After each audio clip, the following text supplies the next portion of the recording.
E a gente volta no nosso terceiro bloco do debate, realizado com os candidatos à Universidade Federal de Uberlândia, a reitoria, gestão 2016-2020. Nesse momento, 9 horas e 24 minutos. E a gente continua com perguntas que foram feitas pela comunidade universitária, dando sequência à rodada de perguntas, em que cada candidato tem 3 minutos para responder a mesma pergunta por uma ordem de sorteio que foi definida no primeiro bloco deste debate. Nós continuamos ainda com os campi de Uberlândia. Vamos para mais uma pergunta.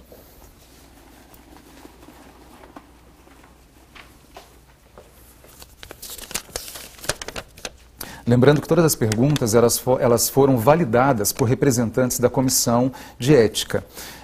Temos inclusive um visto que foi dado aqui pelos representantes dessa comissão. Vamos lá.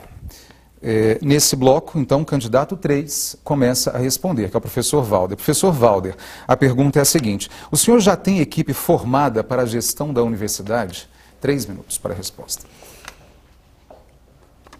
Nós, durante essa fase de campanha, não oferecemos nenhum cargo a quem quer que seja. Semelhantemente, ninguém também nos pediu cargo. O nosso grupo de apoio, o Grupo Inova UFO, tem considerado algumas características para aqueles cargos onde compete ao reitor, ao vice-reitor, a designação. São basicamente 3 características mais importantes. A primeira característica, nós buscamos cogestores que tenham inteligência emocional. Ou seja, pessoas que não sejam mandonas, pessoas que saibam trabalhar em equipe, que saibam respeitar a ideia, a participação dos outros. A gente chama isso de inteligência emocional. A segunda característica é uma característica de competência técnica na área em que vai atuar. Isso é fundamental. Nós não podemos utilizar outros critérios para escolher pessoas que desconsiderem a competência técnica específica na área de atuação. É claro, o processo administrativo permite aprendizado, mas o mandato do reitor, do vice-reitor, é um mandato curto. E qualquer tempo que se gaste no aprendizado de determinadas funções pode custar caro para a gestão que estiver em andamento. A terceira característica é uma característica muito singela. Nós buscamos pessoas que amam a UFO. O número de horas dedicadas, o grau de envolvimento, o comprometimento institucional, as responsabilidades internas e externas da universidade, elas haverão de impor a necessidade daqueles que estiverem conosco na gestão amarem a instituição, estiverem dispostos a sacrificar, às vezes, o seu tempo, uma certa medida a sua carreira, para se dedicar à administração da Universidade Federal de Uberlândia.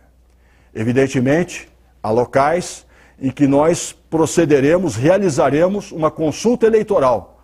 O caso, por exemplo, do nosso Hospital de Clínicas, onde o diretor-geral, o diretor administrativo e o diretor de enfermagem serão escolhidos pela via do voto. E todos os demais cargos, para todos os demais cargos, nós certamente estaremos ouvindo a comunidade numa escolha que promova o trabalho em equipe em todas as circunstâncias. Respeitando a nossa ordem aqui, agora é o candidato número 4, professor Pedro. Vou repetir a pergunta. O senhor já tem equipe formada para a gestão da universidade, caso eleito? Não temos. Eu e Maria Angélica não temos. A nossa chapa, ela nasceu de uma movimentação que aconteceu às vésperas da eleição, e um grupo razoável, significativo, que clamava por oxigenação, como eu já falei em outra ocasião. E então, um dia, nós fizemos uma reunião, e nessa reunião tinham mais de 40 pessoas, mais de 8 diretores de unidades, e nós começamos então a ver que ali havia uma capacidade de gestão. E um dia, então, me procuraram, eu participava para dar a minha contribuição, eu esperava exatamente isso, sem nenhuma intenção. E um dia um grupo me procurou para dizer, olha Pedro, nós fizemos uma análise e você é uma pessoa que nós sentiríamos confortável de nos representar. E eu fiquei ainda um pouco reticente, né? Discutimos bastante sobre o assunto, porque havia várias pessoas com capacidade de ser reitor nesse grupo. E eu fiz 3 condições. A primeira condição é que, se eleito, eu não serei candidato à reeleição. Isso porque eu vi várias gestões que não tomaram decisões importantes reféns da reeleição. A segunda condição é que eu vi que havia várias pessoas com cargos, inclusive na atual gestão. E então eu falei para o grupo, a segunda condição é que ninguém tem cargo. Nós vamos procurar as pessoas por competência, e eu já explico essa competência. E a terceira condição é que, anualmente, faremos uma avaliação da gestão. É uma avaliação 360 graus para detectar desvios do plano de gestão, né, o plano a ser aprovado junto ao Conselho Universitário, e também detectar assédio, que é uma coisa que é muito intenso dentro da universidade. Então, uma técnica, né, de gestão de pessoas para essas detecções. E isso, então, é muito importante, porque isso vai permitir pegar as pessoas convidar as pessoas por competência. Tem que ser pessoas que tenham capacidade de gerir pessoas, de gerir projetos, de gerir conflito e de gerir mudança, porque nós pregamos uma grande mudança na administração da universidade, né? Essa questão da atitude envolvendo transparência, envolvendo planejamento, a gestão dos projetos, então é uma mudança que nós vemos nas direções da universidade. Então, nós não temos os requisitos, né? Eu citei os 5 mais importantes, e nós temos os requisitos. E eu vejo que para o hospital, a gente prevê, assim como para o resto da UF, mas particularmente para o hospital, a gente entende que a melhor pessoa para gerir uma área é aquela indicada pelos pares. Então nós vamos ter uma liderança nata e também uma gestão técnica para dar o subsídio à gestão da universidade. Ok, obrigado. Agora então, candidato número 1, professor Arquimedes. Se eleito, já tem, então, para quem está acompanhando a partir de agora, já tem equipe formada? 3 minutos. Não temos equipe, já disputamos 2 eleições e fomos eleitos com chapa completa, mas o nosso grupo de apoio concluiu que não era o momento. Portanto, não prometemos cargos, não temos nenhuma promessa nesse sentido. Eu e o professor Fernando temos um compromisso, um com o outro, de construirmos juntos e, à luz do nosso projeto, nomes que venham nos assessorar. Com toda certeza, teremos junto conosco alguma pessoa bastante experiente na área econômica para nos ajudar a gerir os recursos financeiros em tempos, com certeza, de dificuldades, mas nos demais cargos nós vamos procurar pessoas com competência e principalmente jovens. Nós temos mais de 1000 professores novos nesta instituição, contratados ao longo dos últimos 8 anos.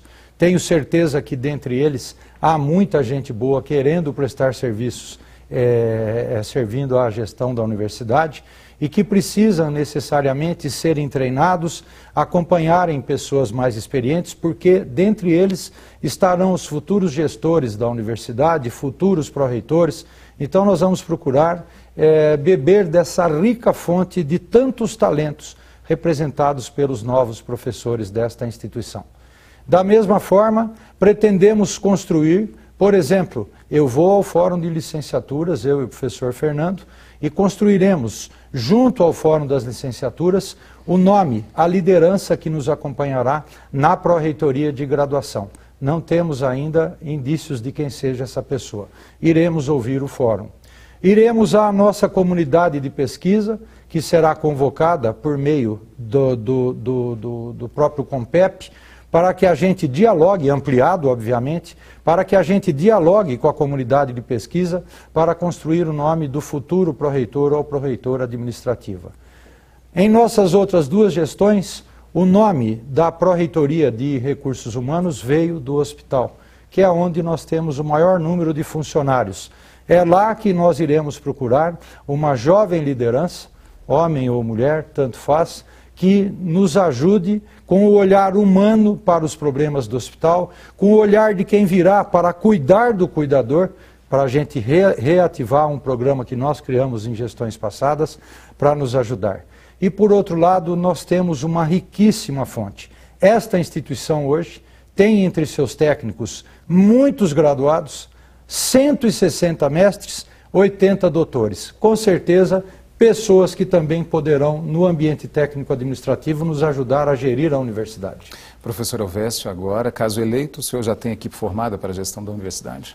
Não, nós não temos. Como a gente ressalta desde o princípio da candidatura, tanto eu quanto a professora Vânia fazemos parte de um grupo novo que está fazendo essa discussão a respeito de novas formas de gestão, de um novo caminho para a universidade. E todas as pessoas que ao longo do tempo se aproximaram desse grupo, tanto desde o início das suas discussões, como no decorrer da nossa campanha, a única questão que sempre colocamos como fundamental para que as pessoas permaneçam e continuem fazendo parte desse grupo é a pertinência programática, ou seja, nós entendemos, né, e isso tem sido discutido entre nós, de que o nosso objetivo principal é um objetivo de programa.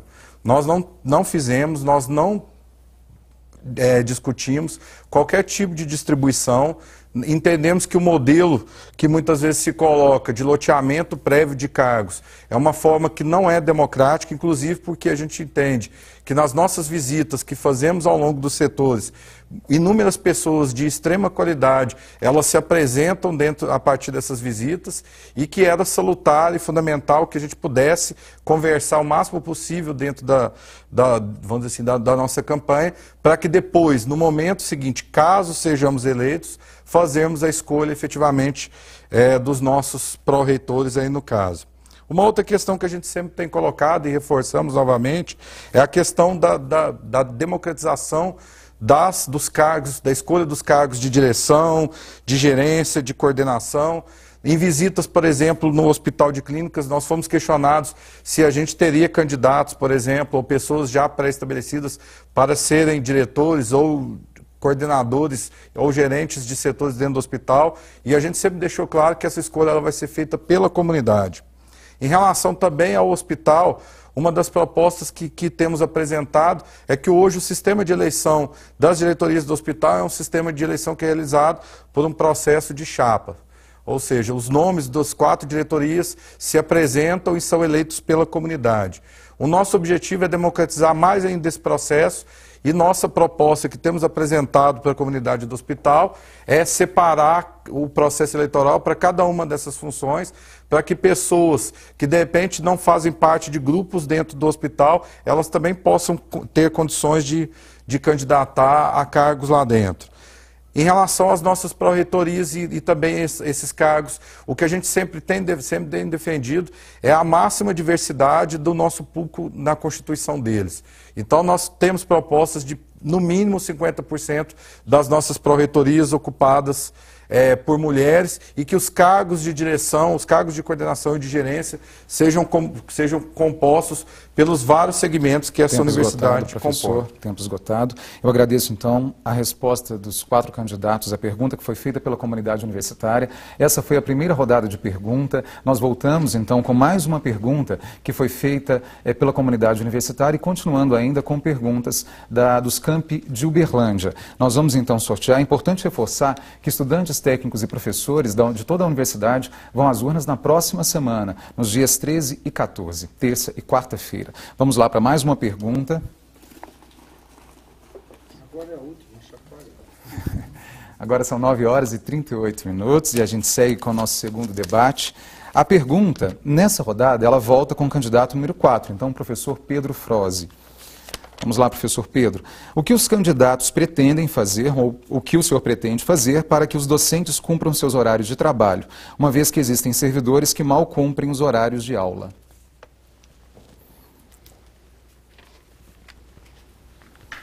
Bom, uma gestão, uma administração, ela tem de primar pelo bom funcionamento da organização. E uma das coisas que nós pretendemos fazer junto à gestão de pessoas e nós vamos fazer uma movimentação na gestão de pessoas referente à gestão da capacitação e da qualificação. Em relação aos horários de trabalho, O regimento geral e normas correlatas são muito claras sobre o plano de trabalho, que é obrigatório de ser entregue todo o início do semestre, e ao final do semestre também há uma entrega de um relatório relativo ao semestre. Então o plano de trabalho ele deve ser muito claro, e isso está especificado em norma, isso não é uma inovação. O que nós pretendemos fazer é, no processo da universidade, na revisão do processo da universidade, colocar indicadores, que é fazer com que o plano de trabalho seja claramente elaborado. Então, ou seja, hoje já há uma indicação de que você tem de dizer quais são os horários que você está em sala de aula, o tempo equivalente de atendimento aos alunos, quais são as suas atividades de pesquisa, quais são as suas atividades de extensão. Então vejam que hoje já há mecanismos de verificação das atividades que o docente deve desenvolver dentro da universidade, e o que nós entendemos é que há que se fazer uma gestão desses planos de trabalho. Então as diretorias hoje elas não têm mecanismos de fazer uma verificação, uma transparência, que é o que nós temos discutido bastante, ou seja, as diretorias elas não têm uma maneira automática de fazer uma verificação dos planos de trabalho. Eles são entregues em papel. Então o que nós temos de fazer é sistematizar as normas que já existem. Os regimentos e as normas existentes, elas já são muito específicas em relação ao preenchimento do plano de trabalho. E o que nós pretendemos fazer, então, é sistematizar a entrega desses planos de trabalho, bem como de todas as outras atividades, até para facilitar a carreira do docente nas progressões. Hoje nós temos de guardar documentação várias vezes, ora por conta da progressão horizontal ou progressão na carreira, ora por conta do modelo de distribuição de verbas, que a diretoria tem de coletar uma série de indicadores para mandar para fazer participar do modelo de distribuição de verbas, né, as verbas OCC. Então o que eu vejo é que nós temos as bases, nós temos as regras, e o que nós precisamos é sistematizar essas regras para que facilite a verificação do cumprimento dos planos de trabalho. Passamos então a pergunta agora ao candidato número 1, que é o professor Arquimedes. Professor, eu só vou repetir a pergunta para quem ligou a televisão agora e não acompanhou anteriormente. O que o senhor pretende fazer para que os docentes cumpram seus horários de trabalho, uma vez que existem servidores que mal cumprem os horários de aula? A minha preocupação com esse tipo de questão é que a gente se refere, com certeza, a uma minoria. E, ao se preocupar demais com a minoria, a gente esquece de valorizar aqueles que cumprem fielmente a sua jornada de trabalho na instituição. Mas, vamos à resposta. Lembrando antes que, na reitoria, todas as denúncias que recebemos foram devidamente apuradas, com professores, com técnicos administrativos, recebendo aquela punição determinada pelas comissões que instalamos. Não se pode fugir do assunto, mas também não se pode deixar de valorizar a imensa maioria dos trabalhadores, muitos dos quais atravessam horas extenuantes de trabalho além do que o contrato prevê, e não é à toa que a gente enfrenta um número muito grande de atestados médicos em setores como, por exemplo, na enfermagem do hospital.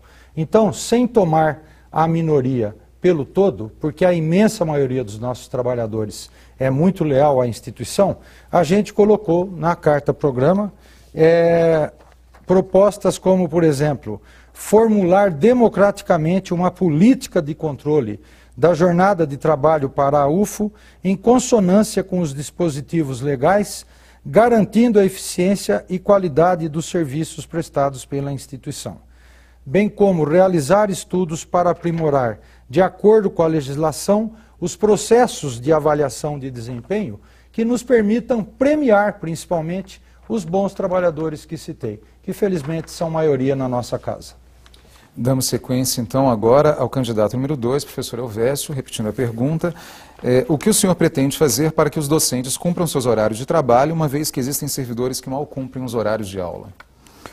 Bom, a nossa legislação, tanto a Lei 8.112, como as legislações complementares e também as nossas legislações, as normas internas, elas estabelecem as regras que são obrigatórias de atendimento a todos os servidores públicos, independentemente de serem docentes, técnicos administrativos ou outras atividades que realizem no âmbito da administração.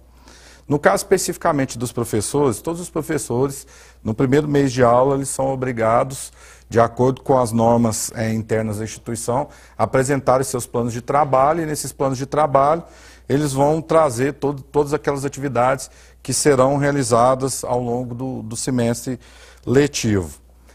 Mas a gente entende que algumas coisas precisam ser aprimoradas. Quer dizer, hoje nós não temos no âmbito da instituição mecanismos claros em relação ao controle das atividades que são realizadas pelos docentes, especialmente. No caso dos técnicos administrativos, nós temos uma legislação específica e normas complementares que fazem isso de forma mais clara. Então a gente entende que a gente precisa trazer uma regulamentação mais específica e mais clara em relação a isso.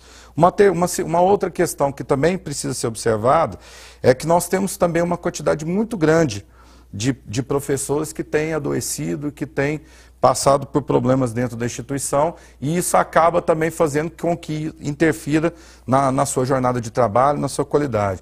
Então o atendimento, o acompanhamento desses professores, desses profissionais de forma geral dentro da universidade, isso é fundamental, e a gente tem como propostas também na nossa carta de gestão que isso seja feito com maior atenção no âmbito da universidade. Bom, caso, mesmo assim, a partir do plano de trabalho, dos mecanismos criados, e dentro da realidade que a gente vive hoje, isso não seja atendido pelo docente, evidentemente que na qualidade de gestor da instituição, nós temos que tomar as medidas administrativas que sejam necessárias para tanto realizar a questão do controle, como também da punição naqueles casos em que não haja justificativa legal, médica ou de qualquer natureza para que o professor descumpra a sua carga e a sua jornada de trabalho. Mas também dentro das nossas propostas, a gente tem colocado isso, também a gente entende que seja discutido no âmbito da Estatuinte, mecanismos que a gente considera necessários e fundamentais de descentralização do controle. Ou seja, hoje todas as providências, quer dizer, um diretor de unidade, ele necessariamente tem que comunicar à administração superior, ao reitor, para que as providências sejam tomadas. A gente entende o quê? Que é necessário uma descentralização aonde também possa os diretores atuarem e tomar as medidas imediatas que sejam necessárias para que isso não ocorra na instituição. Tempo esgotado, obrigado. Nós vamos seguir então agora, candidato número 3, professor Valder, com a pergunta: o que o senhor pretende fazer para que os docentes cumpram seus horários de trabalho, uma vez que existem servidores que mal cumprem os horários de aula? Além dos aspectos legais que envolvem essa matéria, tradicionalmente na Universidade Federal de Berlândia, o que tem sido feito nas várias unidades acadêmicas é o plano de trabalho do docente. Em paralelo ao plano de trabalho do docente, nós temos também o plano de curso. O plano de curso deve ser entregue, além dos estudantes, ele deve ser entregue aos colegiados de curso no início do semestre. Então nós entendemos que o plano de trabalho e o plano de curso têm que ser observados, no caso dos docentes, em conjunto. E ambos devem ser transparentes, de amplo conhecimento da comunidade, particularmente da comunidade que está lá na unidade acadêmica. Evidentemente, o cumprimento do plano de trabalho, ele precisa realmente ser observado pelas unidades acadêmicas, pelas diretorias, pelos colegiados de curso, pelas coordenações de curso. Entretanto, um aspecto que às vezes nós nos esquecemos é o necessário entusiasmo, tanto de docentes como técnicos administrativos, com a instituição, como instrumento motivador do trabalho realizado aqui no interior da universidade. Evidentemente, o não cumprimento do plano de trabalho, o não cumprimento do plano de curso, frustra os estudantes. E é preciso, então, que tenhamos mecanismos de correção, de acompanhamento desse problema todo. Evidentemente, quando nós temos o caso da avaliação dos técnicos administrativos, eu creio que a sistemática de fazer isso está mais bem estabelecida, ela é mais tranquila no interior da instituição. Embora nós recomendamos que a avaliação dos técnicos administrativos, ela tem que ser feita de maneira descentralizada, junto com a chefia imediata, na presença do técnico administrativo, para que os eventuais problemas identificados possam ser sanados com a ampla participação das partes envolvidas. Nós observamos no nosso hospital de clínicas um absenteísmo extremamente alto, às vezes superior a 40%, o que demonstra que o nosso pessoal tem adoecido. Aliás, verificamos uma grande demanda por serviço de atenção de psicologia, questão de atendimento à saúde, questão de um maior apoio através da Oficina da Vida, da DIRCS, do NAS. Há uma expectativa muito grande de toda a nossa comunidade universitária com esses instrumentos que muitas vezes não têm funcionado mais da maneira que já funcionaram no passado, por falta de pessoal, por dificuldade junto ao Ministério Público, certamente aspectos que precisam ser corrigidos. Esgotado, professor.